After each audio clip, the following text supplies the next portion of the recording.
الحمد لله رب العالمين والعاقبة للمتقين ولا عدوان إلا على الظالمين وأشهد أن لا إله إلا الله ولي الصالحين وأشهد أن محمدا عبده ورسوله وصفيه من خلقه وخليله سيد الأولين والآخرين اللهم صل عليه وعلى آله وصحبه ومن اتبعهم بإحسان إلى يوم الدين أما بعد.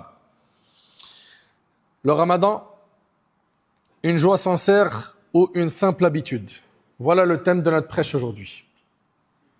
Une joie sincère ou une simple attitude?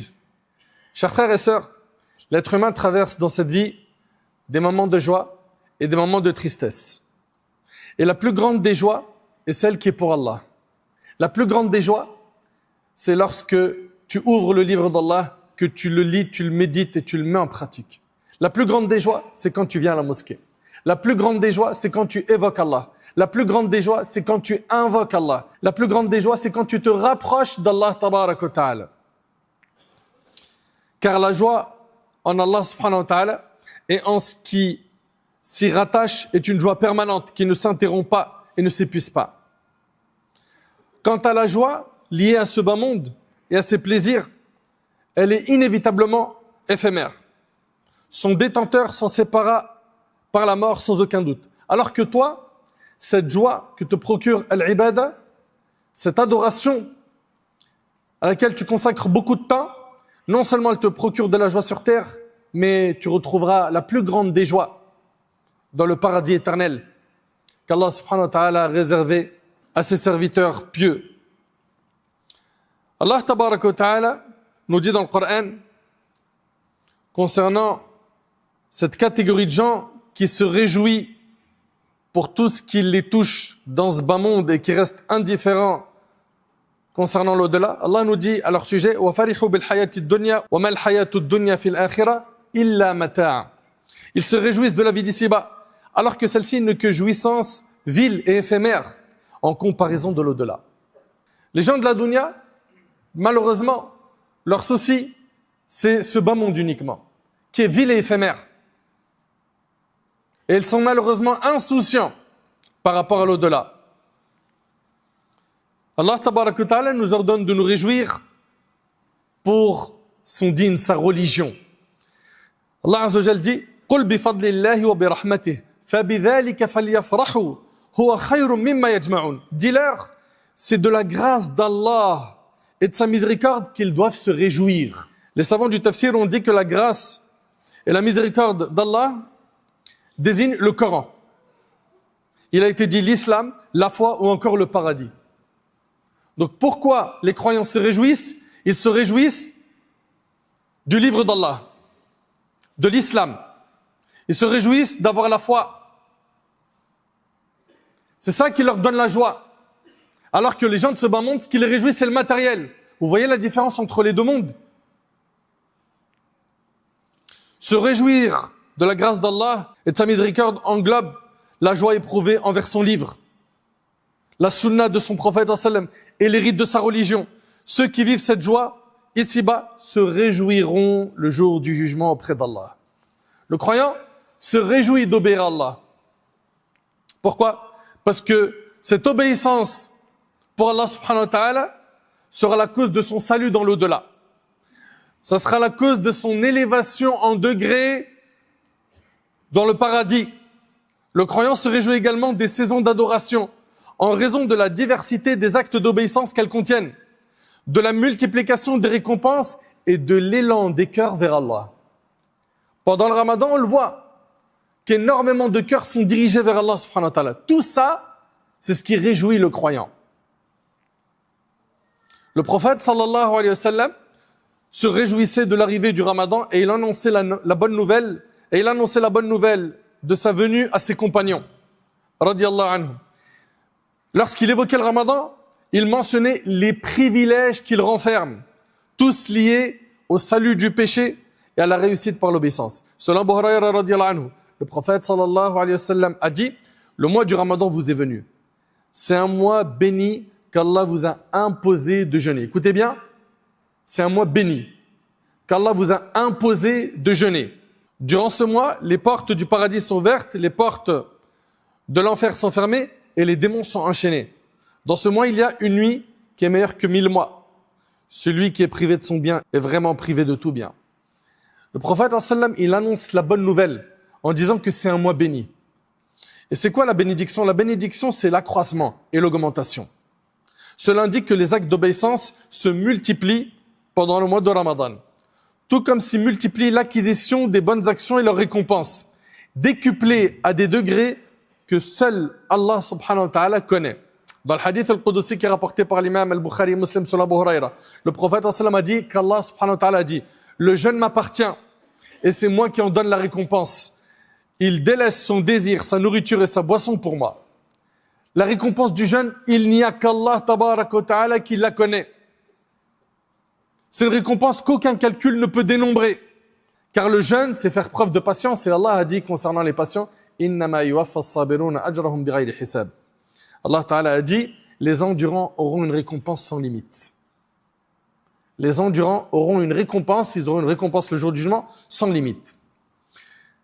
Le prophète, quand il a parlé du jeûne, il a dit, c'est un mois qu'Allah a imposé son jeûne. C'est donc un jeûne obligatoire. Et faire une obligation, c'est faire un acte qu'Allah aime. Et faire un acte qu'Allah aime doit faire en sorte que tu es heureux.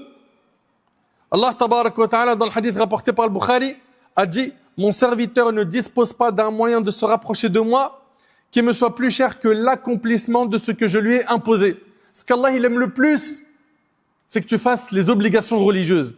Et le jeûne du Ramadan est une obligation. Le fait de savoir que je suis en train de faire une obligation qui est aimée par Allah doit faire entrer la joie dans mon cœur.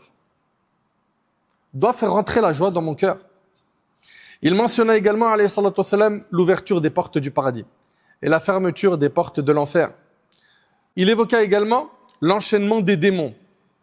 Et lorsque les démons sont enchaînés, les croyants ont une facilité à revenir vers Allah et à se repentir. Et le repentir est une cause de la joie du tout miséricordieux, Azza wa Jal.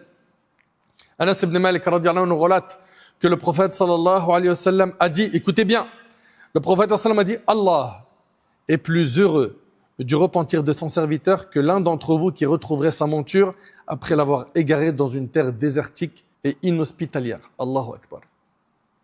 Savoir donc que ce mois-là, c'est un mois dans lequel il y a beaucoup de repentir, que beaucoup de gens reviennent vers Allah et que le repentir est aimé par Allah et que le repentir réjouit Allah. Tout ça doit nous rendre heureux. Le prophète, en annonçant la bonne nouvelle du Ramadan, il mentionna également la nuit du destin. Laylatul Qadr khayr min alf shahr. Allah nous dit que la nuit du destin vaut mieux que 1000 mois. Vaut mieux que 1000 mois, subhanallah. Comment ne pas se réjouir d'une saison qui renferme une nuit telle que celui qui la veille avec foi et sincérité obtient une récompense supérieure à plus de 80 années d'adoration. Plus de 80 années d'adoration. Allahu Akbar. Seul celui qui connaît la valeur et la grandeur de la nuit du destin peut réellement mesurer la joie qu'elle procure. Et seul celui qui comprend le mérite de la prière nocturne, Qiyamul Layl, et son rang auprès d'Allah, saisit l'importance du fait qu'elle soit confinée au mois du Ramadan, plus précisément dans la dernière décade, dans les 10 derniers jours du mois de Ramadan. La joie du prophète à l'arrivée du Ramadan était une joie liée à la miséricorde d'Allah, au pardon d'Allah, à son indulgence, à sa grâce et à sa bienveillance envers ses serviteurs. Il incombe donc à chaque croyant, à chaque croyante de se réjouir du Ramadan comme le prophète s'en réjouissait.